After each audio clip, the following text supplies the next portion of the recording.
Welcome to Whitetail Rendezvous Podcast. This is Bruce Hutchin, host and executive producer. Each week you will hear tips, techniques, strategies, and personal stories from some of the best and funniest whitetail hunters in North America. Hope you enjoyed today's episode. If you do, tell a friend on social media. If not, tell me and I'll make it better. Thanks for listening, folks. Here at Whitetail Rendezvous, we love helping veterans, promoting teams that are out there helping veterans, volunteering. These people aren't paid, they're volunteers. And one of the guys that I've got on the show right now is Bastian, and Warriors Never Give Up, and co-founder of Warrior Arrow. And in the show, you're going to hear about Warrior Arrow. What's that all about? And that gives you an opportunity to support Warriors Never Give Up. Because what Brett found a long time ago, he wants to give back. He wants to help those folks that are struggling right now. And from the show we had, it was just awesome to hear about the testimonies, how his little group out there in Dakotas had changed people's lives. So stay tuned. I think you're going to enjoy listening as much as I did interviewing. Hey, good afternoon, everybody out there in Whitetail Rendezvous land. We're heading up to the Dakotas today. We're going to meet with the co-founder of Warriors Never Give Up and Warriors Arrow, Brett Bastian. Brett, welcome to the show. Hi, Bruce. Thank you so much for inviting us on Whitetail Rendezvous. We're looking forward to an amazing day. Yeah, I am too, and we've chit-chatted back and forth a little bit. So let's just start right off. Warriors Never Give Up. You helped co-found that. Let's talk about that, because we all know that there's veterans out there that need help, and this is one of the entities that are doing that. Yeah, so in 2013, God inspired me with the idea to give back to my fellow veterans. I shared that with two gentlemen, Carl Kreitzman and Brad Martin, and in 2013, we formed Warriors Never Give Up. Warriors Never Give Up is a God-inspired volunteer organization, and we provide outdoor adventures for combat, deployed, and service-connected disabled veterans. And so what makes us different is, number one, God's our chief sponsor. Number two is we're all volunteers, so none of us draw a paycheck. And number three, we take on all heroes, all wars, so we don't leave anyone out. The only criteria being is combat deployed or service connected. We became a recognized nonprofit in 2014 with the federal government. You know, when you said, was inspired by God, let's talk about, you had to have some framework. You know, are you sitting out in the deer blind or at, Quick Trip getting gas and said, oh, I got to do this. Let's talk about how it became what it is today. Yeah, my affinity for the wilderness is quite simple. That's a place for me to find peace and comfort, to be able to kind of shut down the busy life of medical practice that I work in as a physician assistant neurosurgery, and it's just my outlet. It's what I call my therapy. So wilderness is my therapy, and during that time of just relaxation and just taking the environment in during bow hunting, God just kind of gave me this idea that, hey, you need to do something more for your fellow veterans than what you're doing right now. And the idea was inspired just like that in a bow hunting tree stand. I think that's great, because we all get to that place out in the woods, and the hunt is on or over. It could be in 5 seconds, but all the rest of the time we're out there and enjoying what nature has for us or throws at us. And so that's interesting that your thought for Warriors Never Give Up came there. Now, so what did you do next? Well, let me just step back one and just say that, the reason why we go to the outdoors is quite simple. I think there's some real significant healing that can occur when we get people out into nature and just kind of get away from their busy life. So, the design of our outdoor adventures, which are hunting and fishing adventures, is really for our veterans to really step back from those daily struggles that they're going through, to take a knee, to really connect with other veterans that have similar experiences, and for just a small period of time in their life, just to let them be themselves. And since 2014, when we became a registered nonprofit, we've served over 300 veterans. And I have 12 pages of testimonials, which proves that our motto, healing heroes through the outdoors, does occur. And so we're pretty proud of that. We're approaching this year as having the most events, most money raised, and 2018 is even going to be bigger than 2017. But going forward with the organization himself, we've got a strong board of directors, and to me, the sky's the limit with our generous sponsors and our giving donors. That I believe the sky's the limit with God in control, what we can accomplish, especially giving back to the men and women that fight for our freedom and the sacrifices that they've gone through. Now, across the United States, there's a lot of organizations similar. Let's just put quotes around similar to yours. Why do you think, over the last 3 years, people have said, "Hey, I'm just going to go out and do it"? Now, there's some full-blown businesses that that are taking care of the veterans in the woods and stuff, but there's so many like you and your board that says, "I'm going to do this. I'm not going to take any money. I'm going to give free of my time." Why do you think across the country people are doing that?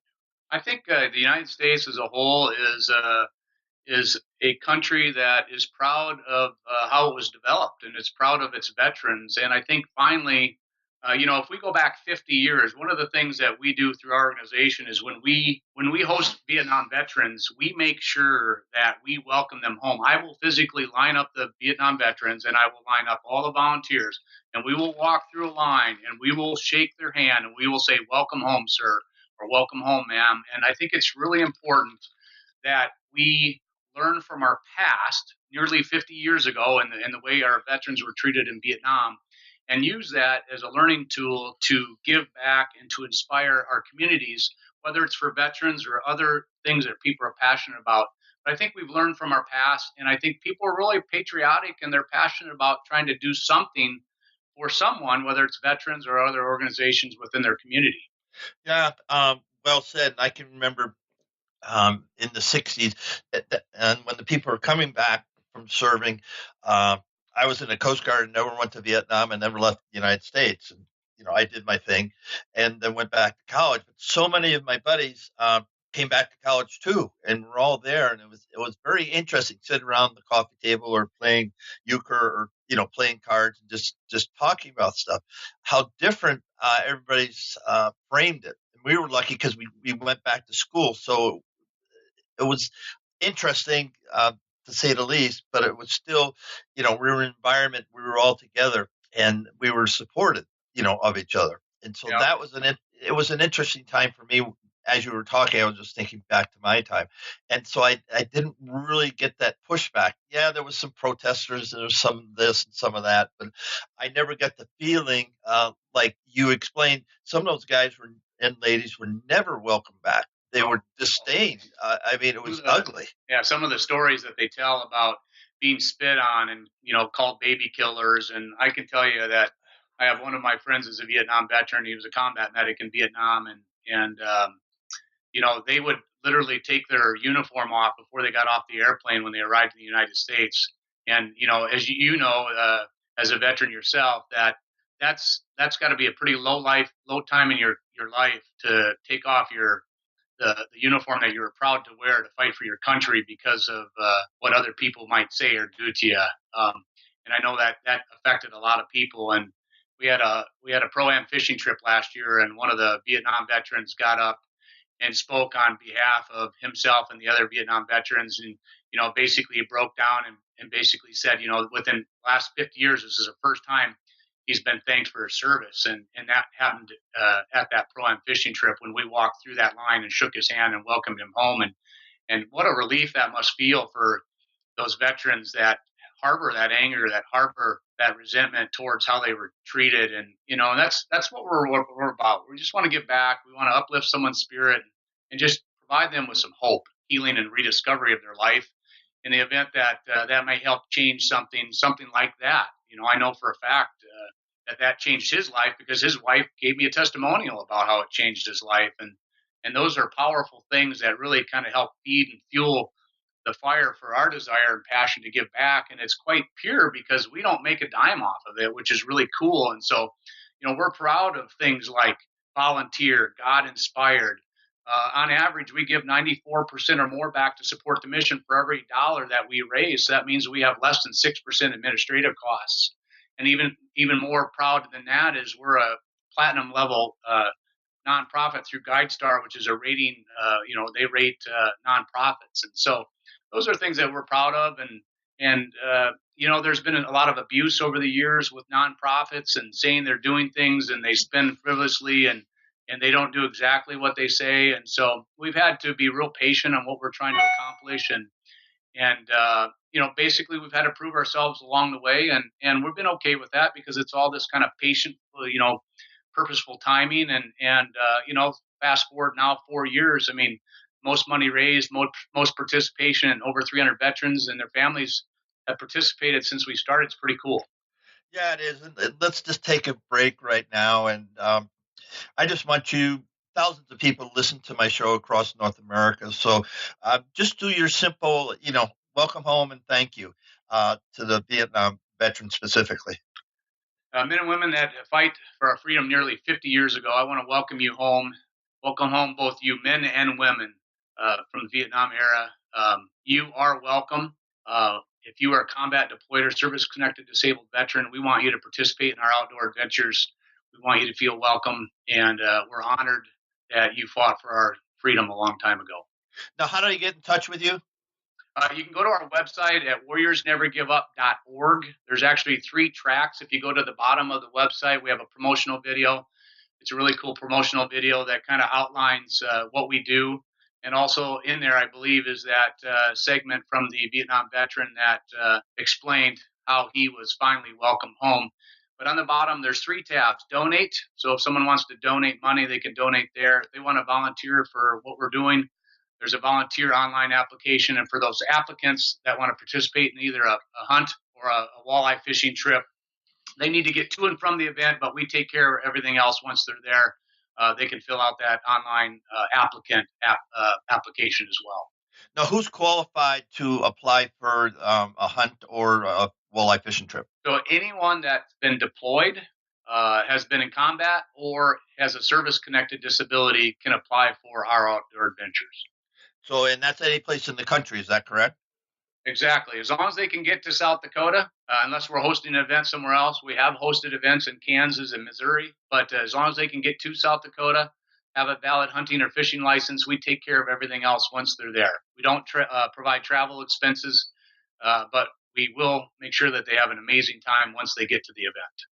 Now, if a sponsor, somebody out there in hinterland, Sitka gear, somebody that's making some pretty good money from the hunting industry, if they wanted to just say, hey, I will cover 5 guys and gals to go to, South Dakota, how would they do that?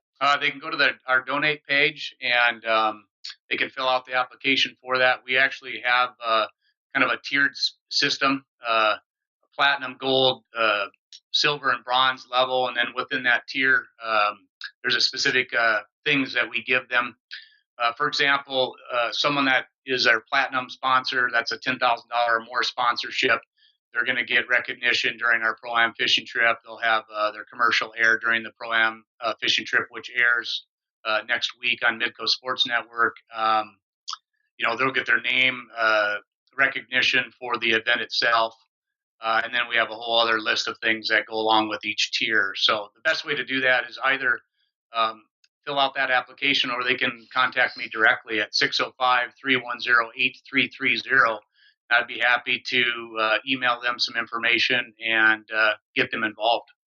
Yeah, because I know some people say, hey, I'll sponsor 10 people to go X, to go to this event, whatever kind of event it is. And they'll just write that check, whatever, let's say it's $5,000. They'll just write the check. And it's, specifically for travel for this many people or, or sponsors in. So I was just wondering how somebody, if they're of mine and think, maybe I should get involved. There's a lot of ways to get involved, I think, with your organization. Oh, absolutely. I mean, we need volunteers, we need hands and feet to do the work of God.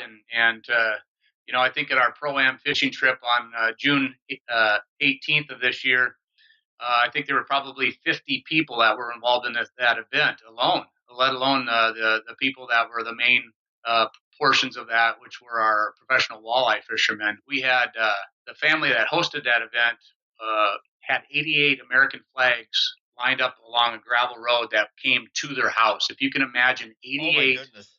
American flags lined up along a gravel road that basically just brings you right home. Can you imagine what that would feel like as yourself being a veteran and being participating in that event? It was powerful. My fishing buddy was a 93-year-old Purple Heart recipient from World War II that was shot in 1945, and he and I got third place only because of him, because he caught a 20 only because he caught a 28 and a half inch walleye and a 23 and a half inch walleye. Those are nice fish. That's he most people will never catch a fish like that, and he caught two in one afternoon. It was unbelievable. Now, where do you fish? Well, in South Dakota, we primarily fish the northern lakes, the river. We have some private sloughs that we fish as well. Essentially, when we host these events, we kind of leave it open to the professional walleye fishermen that we partner with, the Lake Area Walleye Club. They've been gracious enough to donate their boats and their guides for the day. They're professional walleye fishermen and women, and that's one thing that really changed, because in the beginning, Warriors Never Give Up was really about hunting, because our passion was really the outdoors and hunting. My buddies and I like pheasant hunting. He would like deer hunting. But in 2016, fishing came along.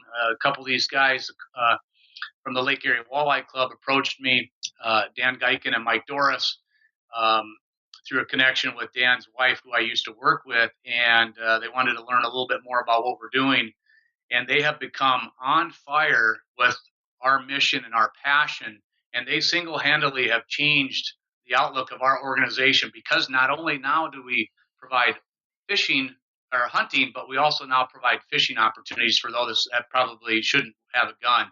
And it has single-handedly changed the outlook forever. Those people are so passionate. I mean, it's fun to, like yourself, you're passionate about what you do. It's fun to connect with people that have passion, the same type of passion for yourself and for what you're trying to accomplish for your fellow veterans. And when I met those two, I just knew that they were going to be an amazing partnership, and they were going to do some amazing things. And that fishing group has single-handedly changed the outlook of this organization for the rest of its life. And that's pretty darn cool.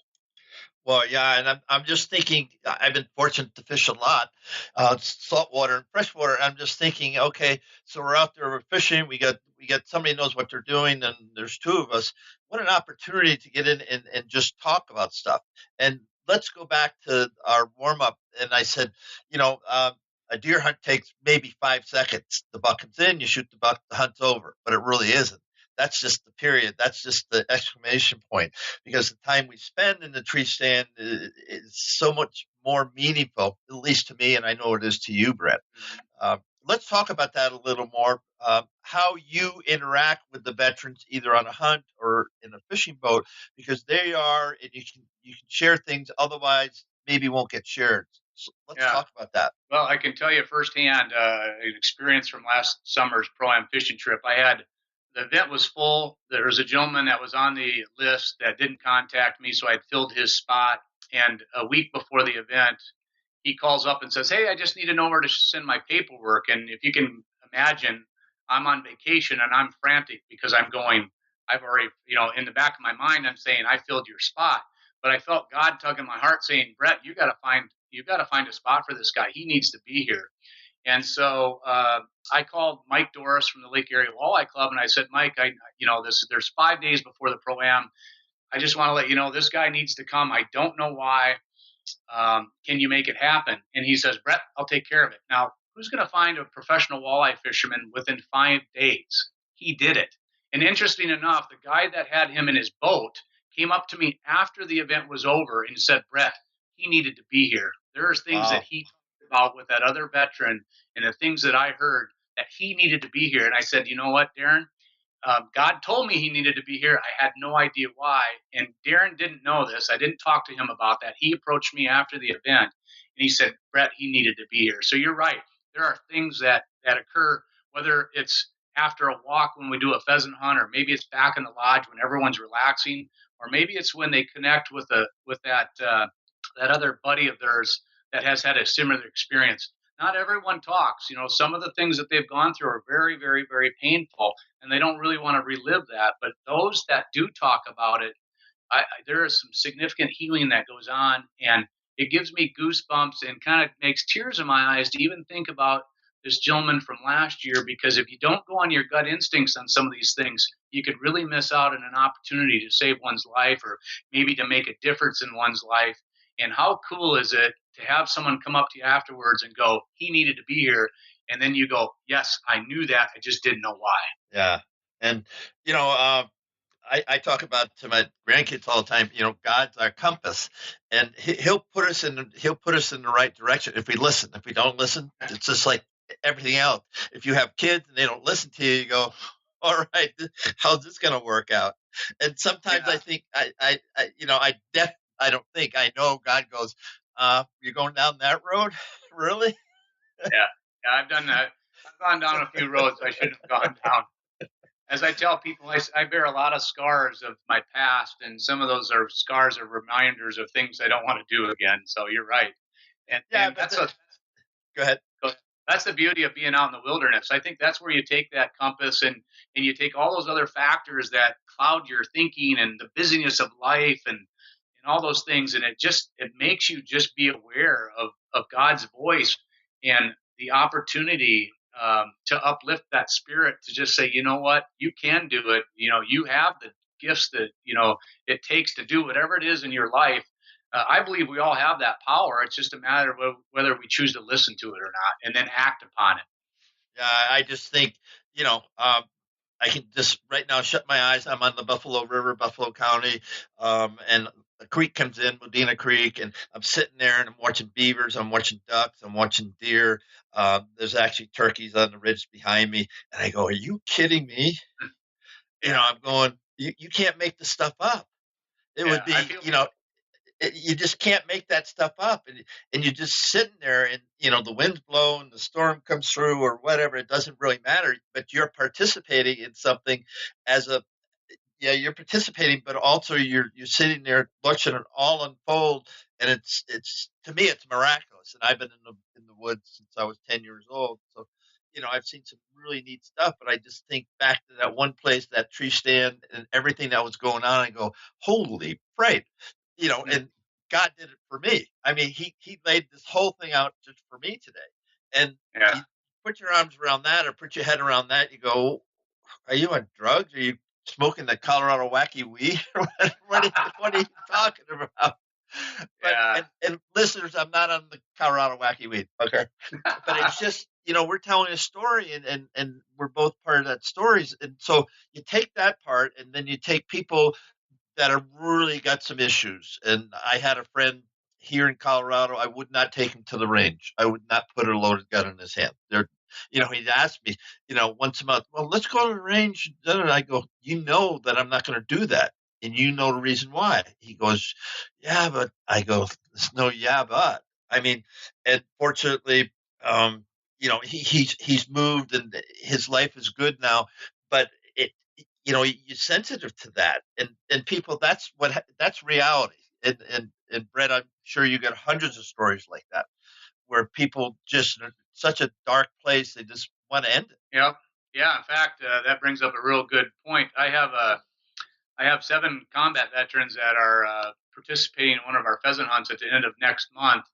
And one of the gentlemen that's coming with them is a brother of a soldier that committed suicide due to PTSD, and he's going to reunite with the other soldiers that his brother served with in Iraq. And it's gonna be a real powerful event at that pheasant hunt, I can assure you. And those things are real. I mean, PTSD does exist. Traumatic brain injury does exist. People do kill themselves. One veteran every 65 minutes. It's evident here in South Dakota as it is across the country. And what more powerful thing than to bring the brother of a young man that killed himself because of his service to our country and reunite him with his fellow comrades at a pheasant hunt. And just like I explained earlier about getting tears and goosebumps, I'm getting goosebumps just thinking about it, and just thinking about the life-changing event for everyone involved, not just the veterans, but the volunteers, any participant, that's going to be there, whether it's a volunteer or a veteran.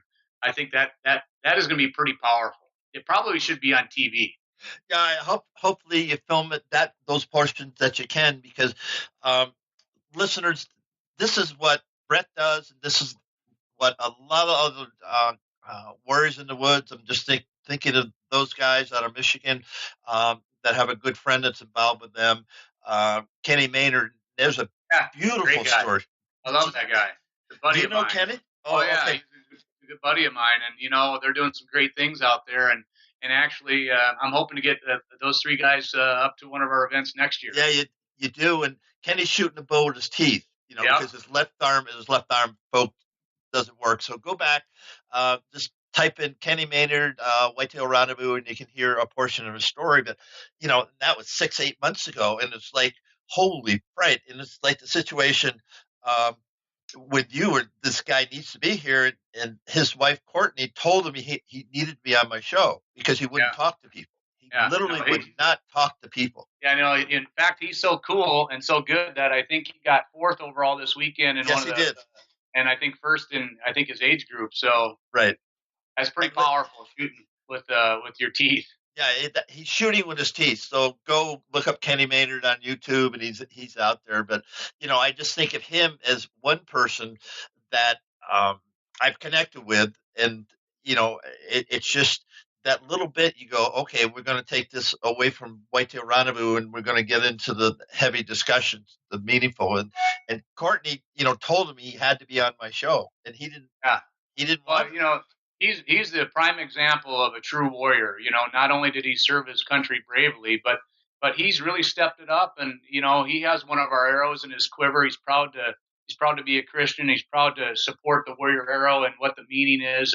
But he truly is he is the warrior spirit that we're looking for to join our team. And thing about Kenny is just that his growth over the last 6 months has been outstanding.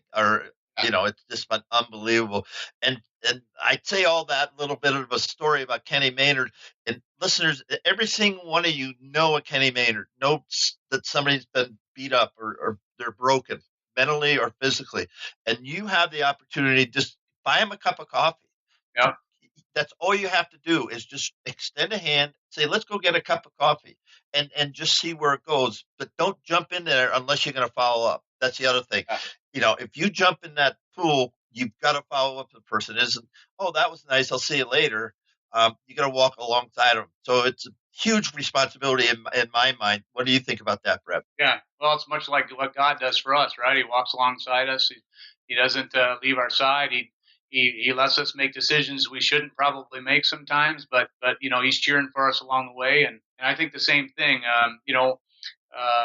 You can't be cheering from the sidelines. You got to be an active participant no matter what you're doing. And if you really want to make a difference, you got to get in the game. Yeah, and the thing I know, it doesn't take a lot of money. It takes some time. Forget about the money part. You always can find the money, but it's your time that you're going to invest in another human being, lady or guy. And there's so many people that just need that. And as Brett and his crew are doing, they're investing tenfold, that they've got some good things rolling along. And let's talk about kind of spin this off a little bit. Before we go there, okay, how do people get in touch with you again? Let's let them know how do people get in touch with you. Well, it's warriorsnevergiveup.org. They can go to our Facebook page at facebook.com/warrior, capital N, capital G, capital U. And then we do have this new arrow called the Warrior Arrow. Kenny is a prime example of that warrior spirit. And they can get that at warriorsnevergiveup.org/war, W-A-R. Show the arrow again. I couldn't see the arrow. Just step back a little bit. Yep. Okay. Thank you. Yep. And that's warriorsnevergiveup.org/war, W-A-R-arrow. And the warrior arrow is really designed as a symbol for sacrifice. It's meant to be held in the quiver. It is a shootable arrow. We partnered with Flying Arrow Archery and Element Arrow to provide this arrow. We got boning blazer veins on it. And it comes with a warrior arrow certificate. May I read that certificate? Sure. Heck yeah. Because the warrior arrow is a symbol of strength, honor, faith, commitment, integrity, respect, courage, love, forgiveness, freedom, eternity, and self-control. Keep it in your quiver as a reminder of the blood shed for our freedom by the sacrifices of the men and women warriors of this great nation.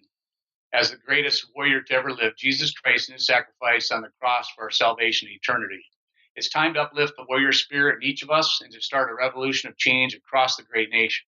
Our God, our country, our community, and our nation's heroes needs us to stand up and fight. And then we have Jeremiah 20:11. But the Lord is with me like a mighty warrior.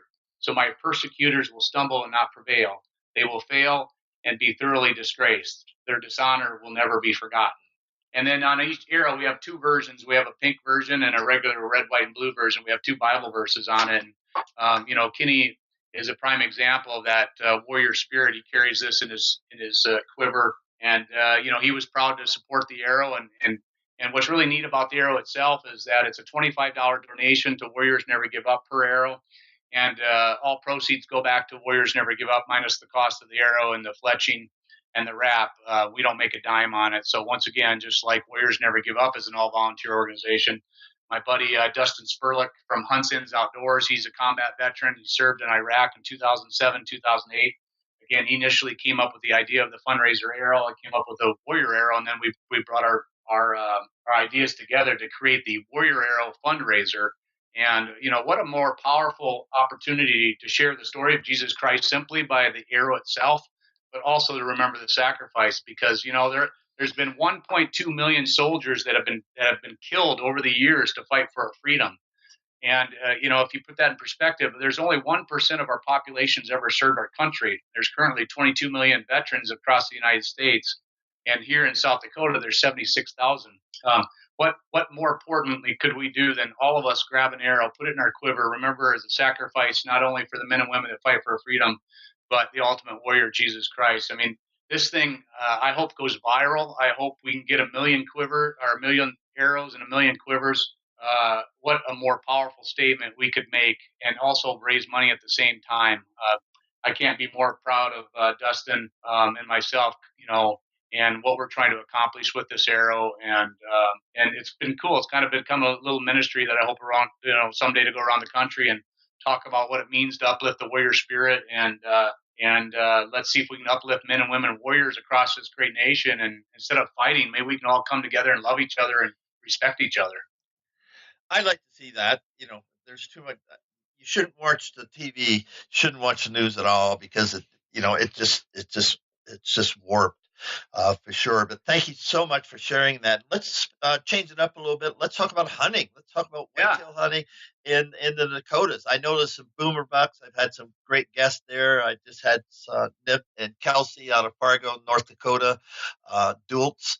And, they take some big bucks out of North Dakota. So let's talk about hunting whitetails in the Dakotas. Yeah, whitetail hunting is pretty awesome.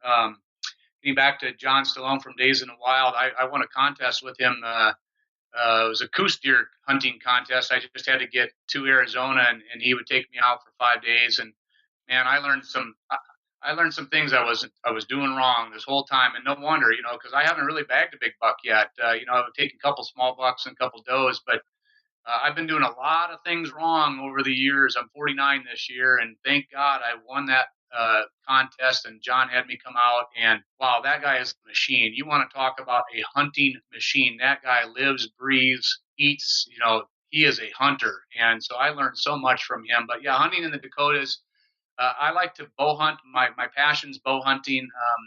I've got a back injury, a couple shoulder injuries, so I've kind of gone away from sitting in a stand to doing some spot and stalks and some just ground blind hunting. When I went out with John to do the goose deer hunt, I took my crossbow. The problem is we did a lot of walking. It was very painful for me, and so I went back and bought a used Matthew Helium, and I went back to start shooting a regular bow again. So I'm looking forward to this year. I've got an application into the Crow Creek Indian Reservation to shoot some monster whitetails. So hoping to do a little spot and stalk there, and then.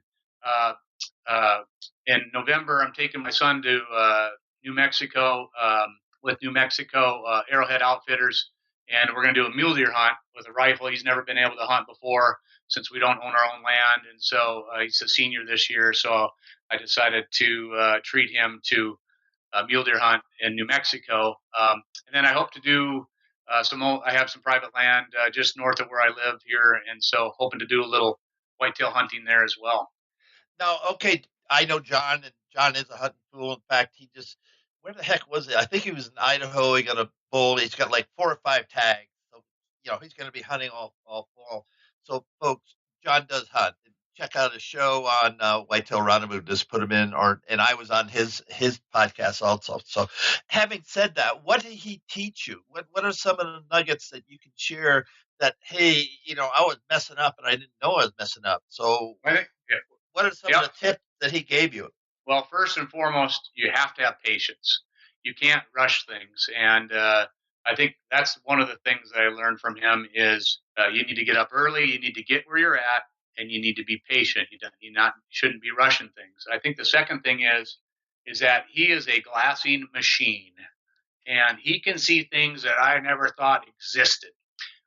Having said that, I think it takes a really good set of binoculars or a spotting scope, and it takes a stable base. I think you've got to have a tripod, and again, you've got to be on the ground, and you've got to be patient. You've got to scan the area, and if it looks like something, you got to go back to it. There are so many things I learned from him, but I'll tell you, being patient and staying after it. If the first stalk fails, get back on the horse and try it again. Even though I didn't get a chance to shoot, I had an amazing experience. And like I said, the lessons that I learned will be with me for the rest of my life, and will definitely make me a better hunter. But I think if just be patient in what you're doing. Don't rush things, and make sure you get some good binoculars. I think, or a good spotting scope, especially if you're going to do a spot and stalk type hunt, because you will miss things if you do not have that good pair of binoculars or good spotting scope. Yeah, and I'll just echo that. I've been able to hunt a bunch of different stuff, so I get some good optics. And I've just started taking my optics and going back when I go back to Wisconsin and setting up on ridges where I can see a long way. I mean, and then just sitting there and just observing, And some guys have observation stands and they can do it that way. But you'd be surprised if you sit in one place, for 6 hours, 8 hours, how much you're going to see. Yeah, there's a lot of things that you miss. Well, it's just no question about it. There's no question about it. And all of a sudden say, why is that buck moving along that ridge and drown? Where's he going to go? And all of a sudden, a couple of hours later, he comes back the opposite way. And you go, oh, okay, because that's his main funnel. That's his travel corridor. Yeah. And once you figure that out, then you can say, okay, where do I need to be to intercept him, given everything, being the same. But, glassing is the most important thing you can do as any hunter. And I'm just going to put that out there. I firmly believe any type of hunter, no matter what you're hunting for, glass, and then glass some more. And don't move. Yeah. Don't hike the mountains and say, oh, I'm going to put in 10 miles today. Well, you can sit on a ridge, especially in the Rockies, and you can see 20 miles. You can see, you can see those 10 miles. And, with the glasses today, a couple of miles is nothing. I mean, you can tell, age, sex, and everything. Yeah. So I think that's my 2 cents. Go ahead. Yeah, I think the other thing is repetition is the master of success. So, I think those guys practice long distance shooting to make them more confident at short distances, but also at long distances. And so, I think one of the other things I took away from that is not be afraid to practice long distance and get comfortable with it. And if you're not comfortable, you shouldn't be shooting it. You have a comfort zone of whatever that is. For me, my comfort zone at this point is up to 40 yards. But I can assure you that those guys, they practice, faithfully at much longer distances and I think that builds confidence. And I don't think they're afraid to take a shot and believe that they're going to hit it. I mean, because I think those guys are amazing shots. I mean, all I can say is that dude's amazing. And I John, Stallone, we're giving you a bunch of shout outs, dude. No kidding. Kenny and John, I mean, they should pay us for this. Yeah, they sponsor the show. That's funny.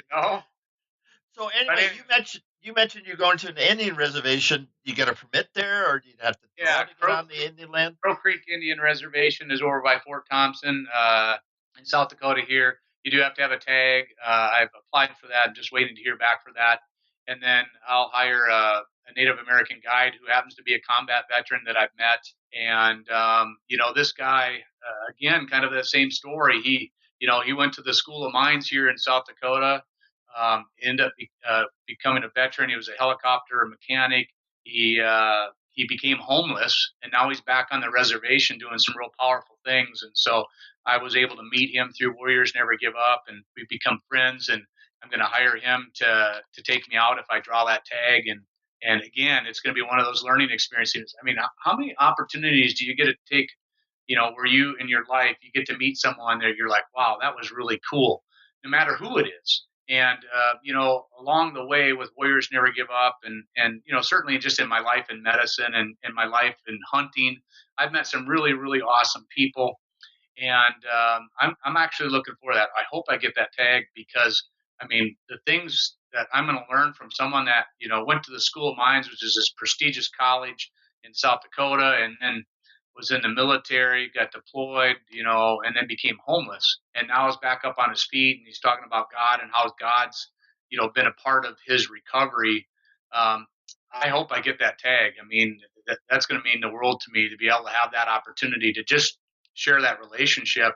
And I could care less if I shoot something at this point in my life. I love wildlife photography. I like shooting too. Don't get me wrong. If it presents itself, I want to bag a trophy for sure. But more importantly, that potential relationship that can be developed and that learning from that's going to be huge. Hey, thanks for saying that. No, is that reservation East River or West River? That would be West River. Yeah. So it's a little bit of a drive from where you are. It's not too far. A couple, 2 to 3 hours, I think I can get there. Yeah. And what type of whitetails do they have on the ranch or the reservation? Oh, he's assured me that if I get a tag, I'm going to get an opportunity to get a 140 to 170 class. So I know that's quite a range, but nothing's guaranteed. But he said he's been seeing some really big bucks, and that would be super cool. No, is that rifle or archery? No, this would be bow. I primarily am a bow hunter. I am that hunt in New Mexico. I am doing a rifle hunt just because my son doesn't bow hunt. He does have a bow, but he doesn't bow hunt. But my passion is really that getting out in the wilderness and just humping it and seeing what happens. Taking the elements as they come and closing the gap. How cool is that to see something from a mile away and try to get within 50 yards? I mean, that's pretty cool. So my love is bow hunting. I can't get around as much as I'd like to, but I'm looking forward to the opportunity if it presents itself. Well, thanks, Ed. We're at the point of the show that you get a couple minutes to give shout outs to whomever. I know you got a huge, laundry list of people in your crew and people that have touched your lives. But take a moment and let's do that, and then we'll wrap the show. Okay. Well, first of all, Dustin Spurlock from Hunson's Outdoors, he came up with the original design of the Warrior Arrow as a fundraiser, and then I came up with the name, and we brought our stuff together. So, he's been really instrumental. He's a pastor by day. He's trying to start his own hunting show as well, and he has a small archery shop out of his home in Iowa there. And so I want to give a shout out to him. He's one of my brothers, my military brothers, and also he's in the brother of this journey of the Warrior Arrow. And so I can't say enough about that guy, serving our country 2007, 2008 in Iraqi freedom, and then many other men and women that have, fought for our freedom, whether it be on U.S. soil or soil overseas. Also, we have an amazing board of directors. I can't thank enough with what they've been doing and the things that we've got going on. Without them, none of this is possible. The volunteers, again, the same thing. Without them, none of this is possible. And then people like the Lake Area Walleye Club, single-handedly, Dan Geiken, who's now on our board of directors in Lake Area Walleye Club, has really changed how our organization is going to be for the future and its future success with the walleye fishing and the professional walleye fishermen and women that come and help out. I mean, I can't thank them enough. And there's too many other people, but those are the people that come to my mind. Carl Kreitzman, Brad Martin, are other co-founders. We've been blessed by generosity of many, many, many people. and we're doing some really cool things. And I can't wait to see what happens with the future with the arrow. A million arrows, a million quivers. Wouldn't that be cool? And then a million opportunities to share this, story of Jesus Christ as well. I mean, that'd be a million lives saved. That'd be pretty awesome. And I look forward to what's happening next this fall. As I shared the story before with the 7 combat veterans that are coming with the brother that committed suicide. I mean, that stuff's real. People may want to, hide from that, but PTSD does occur. Traumatic brain injuries do occur. And one veteran does kill themselves every 65 minutes. I can assure you of that. And I just can't wait to see what happens next. Well, Brett, on behalf of thousands of listeners across North America, including Kenny Maynard and John Stallone, thank you so much for bringing words never give up to Whitetail Rendezvous this afternoon. And so just thank you so much for sharing. And folks, take a look, get involved, buy an arrow, put it in your quiver, and it'll help you remember. Thanks so much, Brett. Yeah, thank you for having us. We appreciate it. Hey, folks, we're going to head up to northern Minnesota. And by northern Minnesota, from where Dylan Porter is, you can see the Canadian border. And Dylan works for his dad, Steve Porter, and they grow trophy whitetails. And they got in the business, his dad got in the business a long time ago, and now it's grown and grown and grown. But even more important than that, one, he's got some tips and techniques about using deer urine. I'm not talking about Estes urine. I'm talking about deer urine. And you're going to have to listen to the show. I don't want to give away any secrets, but he's going to knock your socks off with some insights that maybe you just haven't thought about. And the other thing Dylan's doing is Minnesota Monster Buck Classic. And it's going to be a big buck classic. He's going to have some of his dad's deer on display. Yes, they take live deer and they display them at these sportsman shows. So all in all, Dylan Porter's got one heck of an interview coming up. Can't wait to share it. Thanks for joining us. Be sure to tune in tomorrow for another episode of Whitetail Rendezvous, where you can listen and learn from the experts so you can be more successful on your next hunt. Until next time, listen, learn, and succeed.